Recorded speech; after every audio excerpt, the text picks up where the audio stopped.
Welcome to this explainer. Grab your notepads because today I'm putting on my strict IGCSE writing coach hat. We're diving straight into a masterclass on descriptive vocabulary. If you're aiming for those top marks, honestly, average vocabulary just isn't going to cut it. We need to intentionally engineer your words. We'll be digging directly into an incredible set of source materials, featuring high-scoring example essays in both English and translated Bangla to figure out exactly what separates an average paper from an absolute masterpiece. We aren't just going to read today, we're going to audit, evaluate, and seriously upgrade your writing toolkit.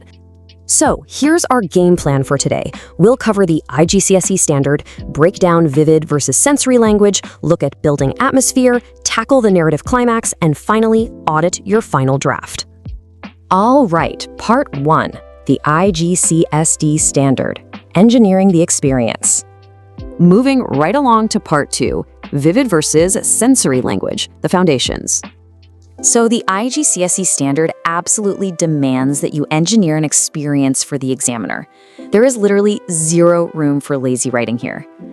To snag those top marks, you've got to understand the difference between your two main tools. First up, vivid language. This is basically your artistic lens. It uses colorful, figurative expressions like metaphors and similes to create strong, abstract mental pictures. Think of phrases like a canvas of pink and gold or lightning cracking open the heavens like a jagged wound. You aren't physically feeling a wound, right? But your brain is instantly painting this dramatic, high-definition picture. Then, on the flip side, we have sensory input. This is the literal grounding of your scene. It appeals directly to the 5 physical senses, sight, sound, touch, taste, and smell, to completely immerse the reader. It's the warm, soft loaf crumbling slightly under a knife, or that sharp smell of rain. It forces the examiner out of their own head and drops them physically into the exact environment you're creating. Let's compare these two directly. When we use vivid language, we might say something is turning the trees into glowing embers against the sky. That's a fiery artistic metaphor. But with sensory input, we'd say the crisp autumn air carried the earthy scent of fallen leaves. See the difference? One paints a vivid mental picture, while the other physically chills your skin and fills your nose. To truly master descriptive writing, you absolutely need a balanced mix of both. Okay, part 3, building a sensory atmosphere, the evaluation. Time to put some actual excerpts on the chopping block. This is where we really separate the amateurs from the A-star students. We want to see how top writers establish a dominant impression, a specific mood or feel. Take this line from the Emerald Sanctuary, Chandpur essay.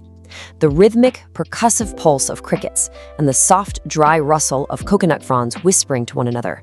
An average student would just say, "I heard bugs." But percussive pulse? Wow! That completely elevates a basic bug noise into a masterful auditory experience.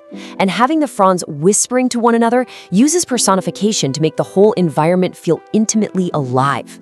We also have this absolute gem translated from a high-scoring Bangla essay about a village. The primal smell of damp earth hit my nostrils. The cool, crystal water instantly washed away the exhaustion. This olfactory and tactile pairing proves that a true, immersive atmosphere relies heavily on targeted sensory hits. The author didn't settle for a lazy sentence like, "It smelled like dirt and the water was nice." Nice? Please. Instead, they went with the primal smell of damp earth, which evokes something ancient and deep, and paired it with the physical relief of cool, crystal water. It's fantastic cross-cultural proof that sensory precision works universally. Now, as a writing coach, I see this next mistake all the time. Your verb choice completely dictates your essay type. Consider how narrative writing relies on dynamic action verbs like ran, shouted, or lunged to drive the plot forward. But if you're writing descriptively, you actually have to freeze time. You need to stop relying on action verbs and switch to static sensory verbs like glowed, echoed, or wafted. You aren't trying to move the story forward. You're trying to deepen the texture of the scene you're standing in. And whether you're writing in English or weaving in translated Bangla sensory words like shanshan for the wind or tip-tap for the rain, you absolutely must upgrade your basic vocabulary to highly specific alternatives.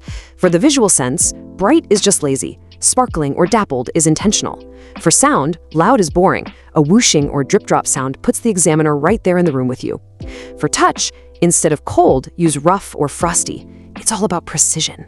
All right, moving into part 4, mastering the narrative climax, high-stakes vocabulary.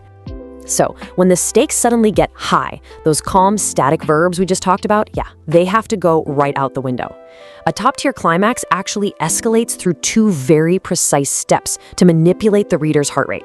First up, internal reflection. You focus on the physical symptoms of panic or emotion to really anchor the reader. Then step 2 is high-stakes action. This is where you hit them with short, breathless sentences and highly dynamic verbs to simulate absolute chaos. Let's look at this internal reflection from the essay The Velvet Trap. My heart hammered against my ribs like a trapped bird. The panic wasn't sharp, it was a cold, drowning wave. This is a literal masterclass in emotional vocabulary. The character is just sitting in an exam hall, but the writer turns invisible anxiety into a terrifying physical symptom. Hammered against my ribs like a trapped bird, a cold, drowning wave. When I read this as a coach, I know the student isn't just telling me the character is scared, they're forcing me to feel that claustrophobia. Now, for a high-tension, frantic climax, take a listen to this. Sizzle, pop, the beaker shattered, run! This brilliantly uses onomatopoeia and staccato pacing to create immediate, breathless panic. Just notice the sentence lengths. 1 word, 1 word, 3 words, 1 word. It completely mimics the rapid, irregular heartbeat of someone in actual danger. You really don't need long, flowery paragraphs when a beaker is exploding in a lab. You need sharp, punchy action. And what if your climax is environmental? Well, listen to how this metaphor literally weaponizes the setting. Taking an excerpt from the Chanpur storm narrative, the river, usually a glass-like mirror, transforms into a churning monster of slate-gray water. The vocabulary here, words like churning, monster, and slate-gray, completely shifts the dominant impression. It takes a peaceful river and turns it into an active, aggressive threat. Finally, part 5, elevating your final draft, the coach's challenge. We're nearing the end of our session today, and look, understanding the theory is great, but execution is what actually earns the marks. So here is my direct challenge to you. Stop relying on basic verbs and start engineering an experience. You have to ruthlessly audit your writing. When you review your first draft, I want you to mentally grab a red pen. Find every single instance of walked, said, good, or bad.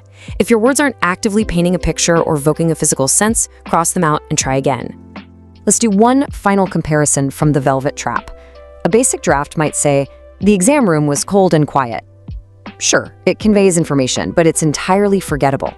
Now, a top marks draft says, the air conditioning hummed with a clinical, predatory chill. That second sentence earns an A-star because it establishes a completely hostile atmosphere before any action even begins. Clinical and predatory personify the room, making it feel like a hunter just waiting for its prey. That is exactly how you command an examiner's attention. Whether you're describing the rustic comfort of a village or the terrifying panic of a ticking clock, your vocabulary is your absolute ultimate weapon. So, audit your work, really engage those senses, and ask yourself this one crucial question every time you sit down to write. Are you just telling a simple story, or are you deliberately engineering a sensory masterpiece that demands the examiner's attention?